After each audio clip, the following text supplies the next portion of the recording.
안녕하세요. 반갑습니다. 주갈성교회 유형훈 목사입니다. 지난 한 주간 잘 보내셨어요? 오늘은 2025년도 3월 둘째 주일 아침입니다. 이른 아침에도 어김없이 그 쌀쌀하던 날씨가 이제는 푸근하게 느껴지는 3월입니다. 온 만물에 다시 생기가 돌고 또 그 앙상했던 나뭇가지에 새파란 잎이 돋고 또 부드러운 봄바람을 느낄 수 있는 봄이 왔습니다. 이 모든 이 계절의 변화의 시기에도 언제나 변함이 없는 하나님의 사랑이 있다는 사실을 기억하시고 우리 삶 가운데 그 어떤 변화가 있더라도 언제나 동일하신 하나님만을 바라보게 되시기를 바랍니다. 오늘 이 예배와 말씀을 통해서 여러분들 모두가 그 하나님 아버지를 찬양하고 예배하시기를 진심으로 바랍니다. 오늘 우리에게 주시는 말씀 보겠습니다. 베드로전서 4장 14절입니다. 너희가 그리스도의 이름으로 치욕을 당하면 복 있는 자로다. 영광의 영, 곧 하나님의 영이 너희 위에 계심이라. 아멘.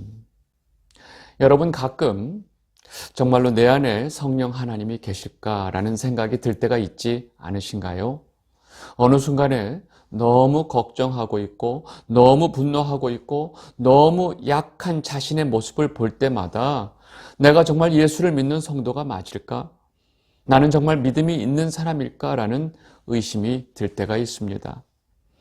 하나님의 택하심으로 구원을 받고 새 생명을 얻은 우리 성도들은 여전히 연약한 모습이 있기 때문에 삶 속에서 걱정할 수 있고 분노할 수 있고 또 약한 모습으로 넘어져 쓰러질 때가 있습니다.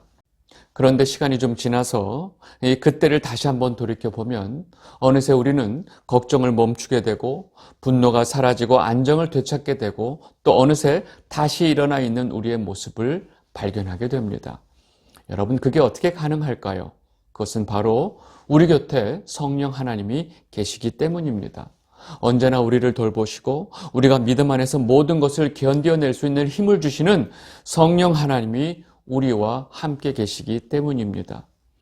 우리가 다시 말씀을 깨닫고 믿음을 가지고 다시 힘을 얻고 살아갈 힘을 주시는 성령 하나님이 언제나 우리와 함께 계시기 때문입니다.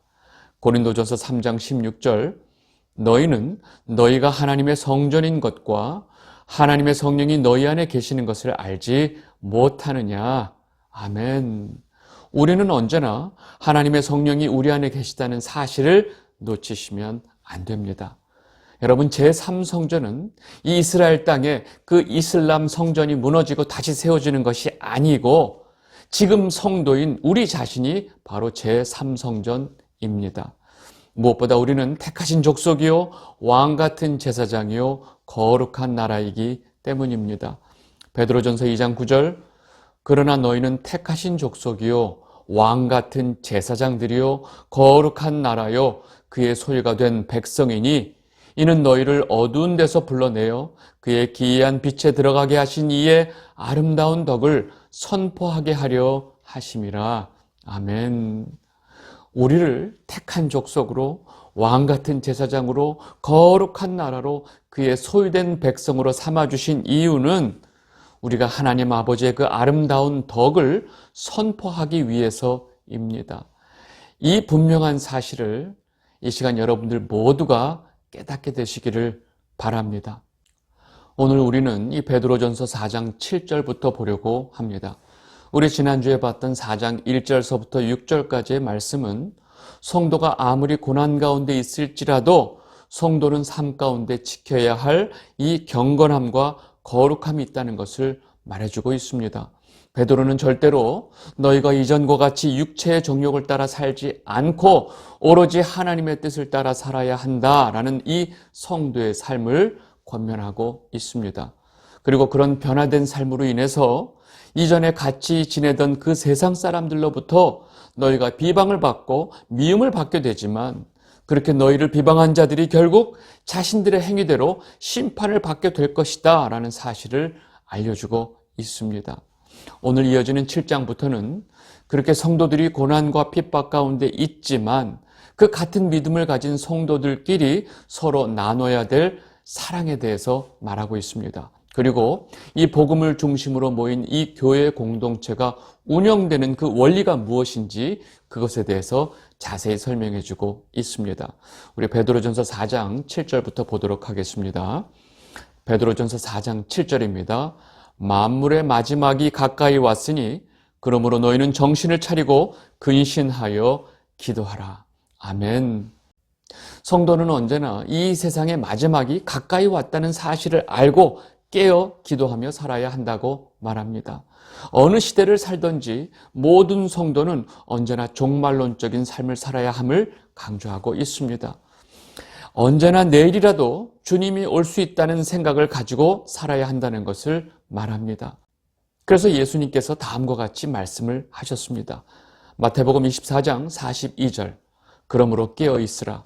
어느 날에 너희 주가 임할는지 너희가 알지 못함이니라. 아멘. 바울도 여러 편지 속에서 성도들에게 언제나 깨어 기도하기를 권면하고 있습니다. 에베소서 6장 18절 모든 기도와 간구를 하되 항상 성령 안에서 기도하고 이를 위하여 깨어 구하기를 항상 힘쓰며 여러 성도를 위하여 구하라. 아멘. 여러분 모두가 언제나 이 주님이 다시 오시는 것에 대한 소망을 가지고 깨어있게 되시기를 바랍니다. 다음 말씀 보겠습니다. 베드로전서 4장 8절에서 10절입니다. 무엇보다도 뜨겁게 서로 사랑할지니 사랑은 허다한 죄를 덮느니라. 서로 대접하기를 원망 없이 하고 각각 은사를 받은 대로 하나님의 여러 가지 은혜를 맡은 선한 청지기 같이 서로 봉사하라. 아멘. 여러분 지금 베드로가 성도들에게 권면하고 있는 이 말씀은 성도들이 모두 평안하고 먹고 살 걱정도 없고 모든 것이 좋을 때 이렇게 해라 라고 하는 것이 아닙니다. 여러분 지금 베드로는 이 혹독한 로마의 기독교 박해를 받고 있는 성도들에게 서로 뜨겁게 사랑하고 서로 원망 없이 대접하고 각각 받은 은사대로 선한 청지기 같이 서로 봉사해라 라고 권면하고 있습니다.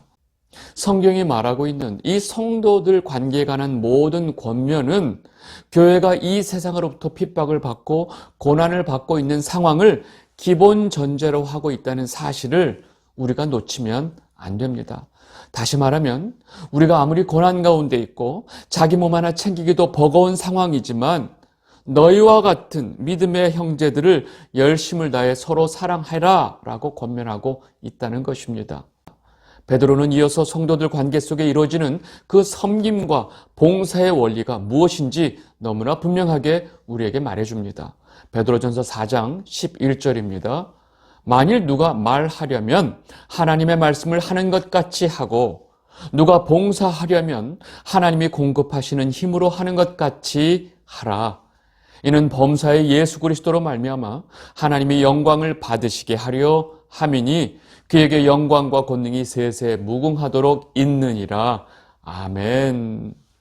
지금 베드로가 고난 가운데 있는 성도들에게 마지막으로 하고 있는 이 권면은 너희들이 하는 모든 섬김과 봉사를 하나님께서 하듯이 해라 라고 권면하고 있습니다. 예수님께서는 우리가 구제를 할 때 오른손이 하는 것을 왼손이 모르게 하라고 말씀하셨습니다.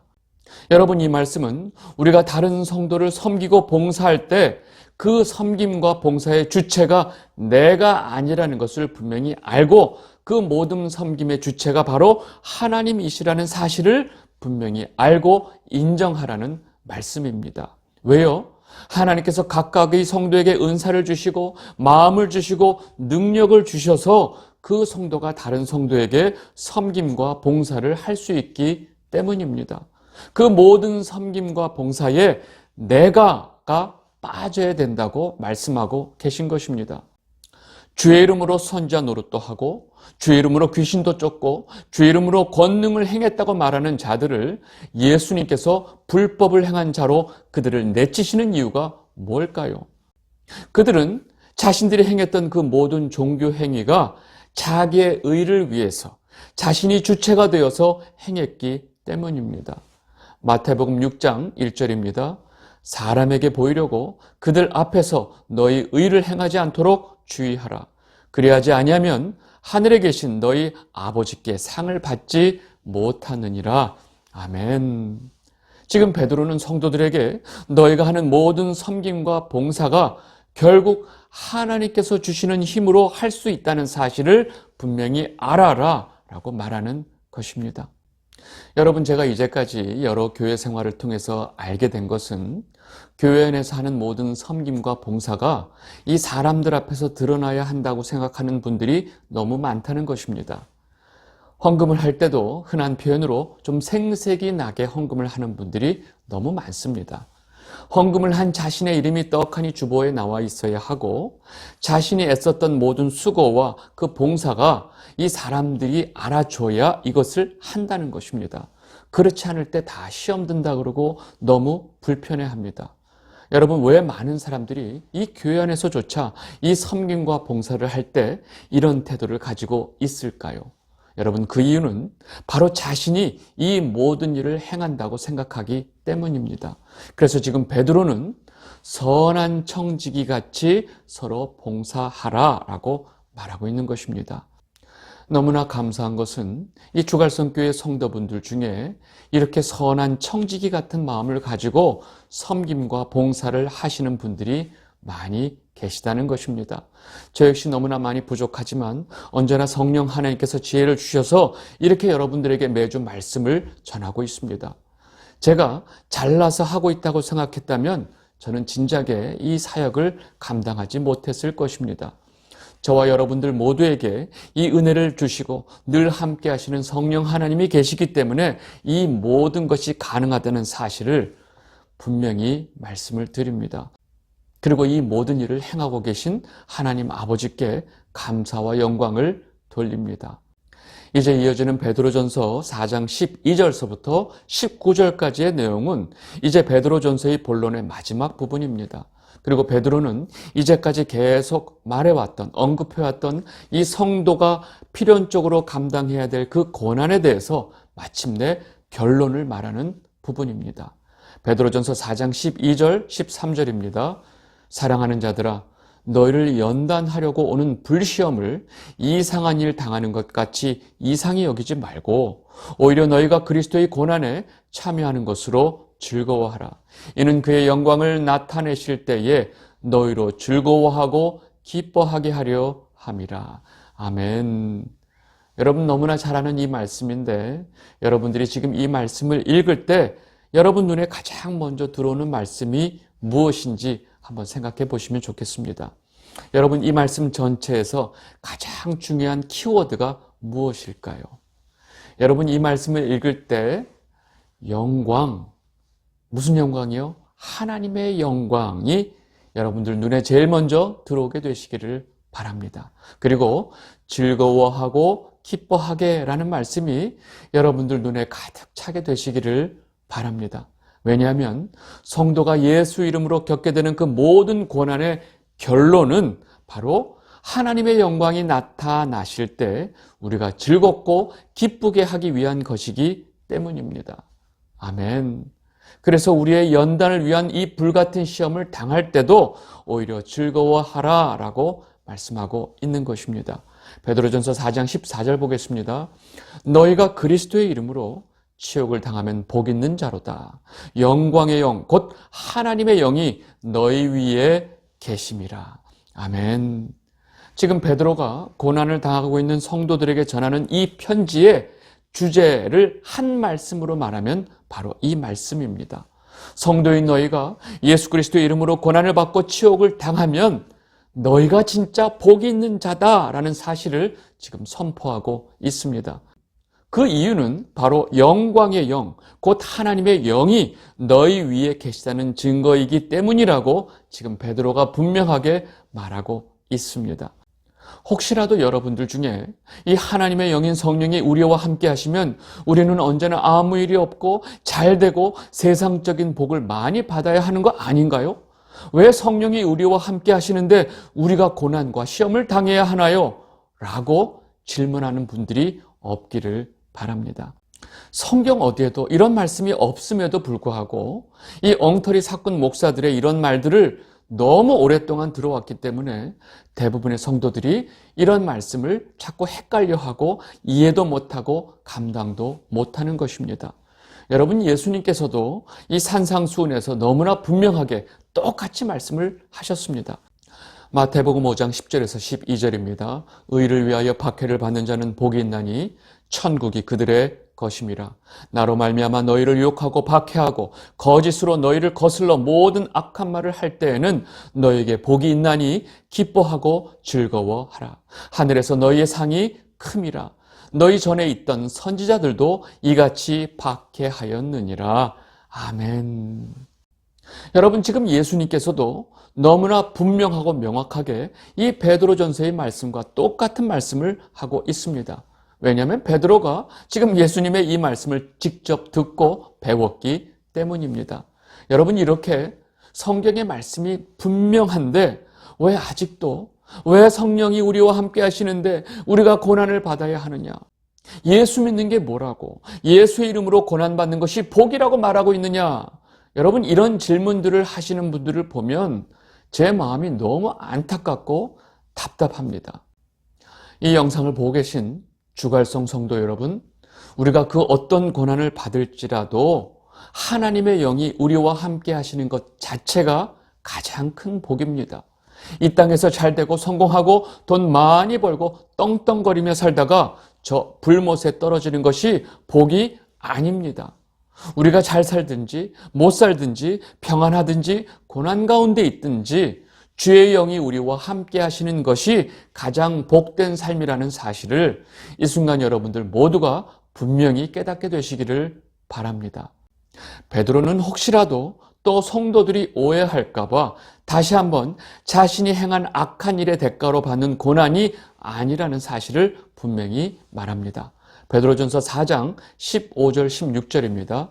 너희 중에 누구든지 살인이나 도둑질이나 악행이나 남의 일을 간섭하는 자로 고난을 받지 말려니와 만일 그리스도인으로 고난을 받으면 부끄러워하지 말고 도리어 그 이름으로 하나님께 영광을 돌리라. 아멘. 내가 지금 너희들에게 말하고 있는 그 불같은 시험은 너희가 살인하고 도둑질하고 악을 행해서 받는 그런 고난을 말하는 것이 아니다라고 지금 베드로가 강조하고 있습니다. 왜 베드로가 이런 말을 자꾸 반복하고 있을까요? 자꾸 자신이 저지른 그 죄악들로 인해서 고난을 받는 것을 마치 주님의 이름으로 고난을 받는 것처럼 착각하는 인간들이 있기 때문입니다. 지금 이 영상을 보고 계신 분들은 이런 엉터리 착각을 하지 않게 되시기를 바랍니다. 이어서 베드로는 그리스도인이기 때문에 받는 그 고난을 부끄러워하지 말라고 권면합니다. 왜냐하면 예수 그리스도의 이름으로 고난을 받는 것은 우리가 부끄러워해야 할 것이 아니고 오히려 하나님께 영광을 돌려야 할 일이기 때문입니다. 그렇게 예수 그리스도의 이름으로 고난을 받는 것은 그냥 어쩌다가 생기는 일이 아니기 때문입니다. 하나님의 택하심과 부르심을 입은 성도들에게만 일어나는 엄청난 사건이기 때문입니다. 베드로는 이러한 사실을 증명하고 강조하기 위해서 다음과 같이 말합니다. 베드로전서 4장 17절에서 18절입니다. 하나님의 집에서 심판을 시작할 때가 되었나니 만일 우리에게 먼저 하면 하나님의 복음을 순종하지 아니하는 자들의 그 마지막은 어떠하며 또 의인이 겨우 구원을 받으면 경건하지 아니하는 자와 죄인은 어디에 서리요? 아멘. 여러분, 우리가 분명히 알아야 할 사실이 있습니다. 하나님의 심판은 바로 하나님의 집에서부터 시작한다는 것입니다. 하나님을 믿는다고 하고 예수를 믿는다고 입으로 떠들지만 온갖 거짓과 탐욕과 자기의 욕심을 위해 종교 행위를 일삼는 자들, 그리고 하나님을 믿는다고 하는 성도들이 이 세상과 음행을 저지르고 있는 자들이 하나님 심판의 제일 첫 번째 대상이 된다는 사실입니다. 그렇게 하나님의 집에서 먼저 심판이 시작이 되는데 이 하나님의 복음을 순종하지 않는 자들의 심판은 어떠하겠느냐라고 지금 말하고 있습니다. 지금 베드로는 그들이 받을 심판이 얼마나 두렵고 무서운지를 강조하고 있습니다. 그렇게 하나님의 백성들이라고 하는 자들 중에도 심판을 받을 자들이 많을 텐데 하나님 밖에 있는 하나님 복음에 순종하지 않는 자들은 그들이 받을 심판은 오죽하겠느냐라고 지금 말하고 있습니다. 그러니까 지금 베드로는 하나님의 백성으로 예수 그리스도의 이름으로 인해서 이 땅에서 고난을 받는 것이 얼마나 영광스럽고 감사할 일이라는 사실을 지금 완전히 반대 사실로 강조를 하고 있는 것입니다. 그리고 다음과 같은 말씀으로 지금 이 4장의 마무리를 하고 있습니다. 베드로전서 4장 19절입니다. 그러므로 하나님의 뜻대로 고난을 받는 자들은 또한 선을 행하는 가운데에 그 영혼을 미쁘신 창조주께 의탁할지어다. 아멘. 베드로는 지금 현재 고난과 핍박을 당하고 있는 모든 성도들에게 창조주이시고 미쁘신 하나님 아버지께서 너희 영혼을 붙들고 계시다는 사실을 기억해라 라고 말하고 있습니다. 그리고 예수의 이름으로 고난을 받는 것이 하나님의 뜻이다라는 이 사실, 그리고 그것이 하나님께서 기뻐하시는 선을 행하는 것이다 라고 말하면서 고난을 겪고 있는 성도들에게 주는 이 위로와 격려를 마무리하고 있습니다. 이 영상을 보고 계신 주갈성 성도 여러분, 우리가 아무리 악을 행하지 않고 죄를 짓지 않았지만 그 예수를 믿고 하나님의 자녀라는 이유 때문에 고난을 당하고 핍박을 당하면 너무 억울하기도 하고 힘들기도 하고 낙심하게 됩니다. 그러나 성경은 처음부터 끝까지 이 땅에 속하지 않은 하나님의 백성이 이 땅에서 고난을 겪게 된다고 말하고 있습니다. 그리고 그것이 바로 하나님의 영이신 성령이 우리와 함께 하시는 가장 명확한 증거다라고 말하고 있습니다. 성실하게 최선을 다해서 주인을 섬겼지만 억울하게 누명을 쓰고 감옥까지 간 그 요셉이 하나님과 함께 하심으로 그가 형통하다라고 말하는 이 성경 말씀을 우리는 기억해야 합니다. 하나님의 뜻대로 고난을 받는 자들은 미쁘신 하나님 아버지께서 그의 영혼을 지켜주시기 때문입니다. 주갈성교회 성도 여러분들 모두가 이번 한 주도 하나님 아버지와 동행하면서 하나님께서 주시는 그 힘으로 감사와 기쁨으로 살아내시기를 진심으로 바랍니다. 오늘 말씀은 여기까지 하도록 하겠습니다. 감사합니다.